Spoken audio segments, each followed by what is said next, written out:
आज तुलसीदास के पद का अध्ययन करेंगे हम लोग। तीसरा कविता है तुलसीदास का पद, जिसके कवि है तुलसीदास। इनका जन्म 1543 में हुआ है, निधन 1623 में। इनका जन्म स्थान था राजापुर, बांदा, उत्तर प्रदेश। इनका मूल नाम था राम बोला। माता पिता का नाम बोले तो माता का नाम हुलसी और पिता का नाम आत्माराम दुबे था।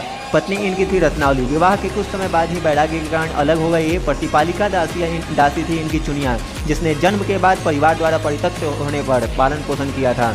शिक्षा गुरु इनके शेष सनातन और काशी के विद्वान याद रखिएगा। इनको शिक्षा मिली थी चारों वेद, सत, दर्शन, इतिहास, पुराण, स्मृति आदि काव्य का इनको ज्ञान प्राप्त हुआ था। 15 वर्षों तक काशी में रहकर ज्ञान प्राप्त किए थे। इनके दीक्षा गुरु थे नरहरि दास।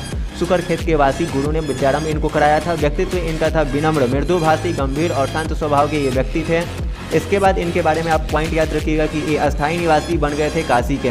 मित्र और इनके स्नेही थे अब्दुल रहीम खाने खान, महाराज मान सिंह, नाभादास, टोडरमल, दार्शनिक मधुसूदन सरस्वती, ये सब इनके मित्र हैं। इनकी रचनाओं की यदि बात करें कृतियों की तो रामलला नहचू है, वैराग्य संदीपनी है, बड़वे रामायण है, पार्वती मंगल है, जानकी मंगल है, रामाज्ञा प्रश्न, दोहावली, कवितावली, गीतावली, श्री कृष्ण गीतावली, विनय पत्रिका, रामचरितमानस। इसके अतिरिक्त 44 छंदों की हनुमान बाहुक रचना को कवितावली का ही अंग माना जाता है।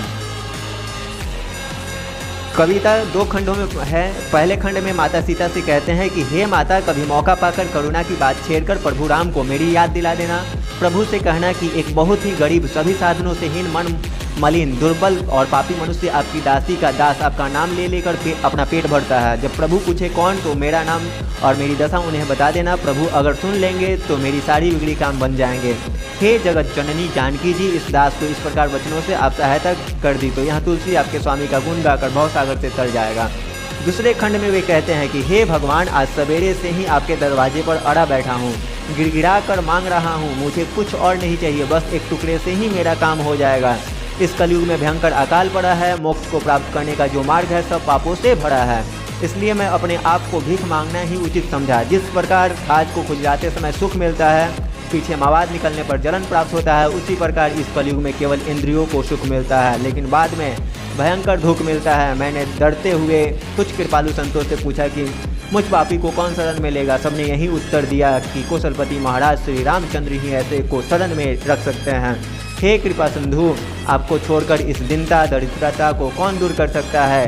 हे दशरथ पुत्र श्री राम, आप ही हैं जो इस दरिद्र का कल्याण कर सकते हैं। हे गरीबों के दुख दूर करने वाले, मैं जन्म से ही भूखा भिखारी हूँ, आप दीनों के नाथ हैं। तुलसी जैसे भूखे भक्त आपके द्वार पर बैठा है, मुझे अपनी भक्ति रूपी रस पिलाकर मेरे ज्ञान रूपी भूख को शांत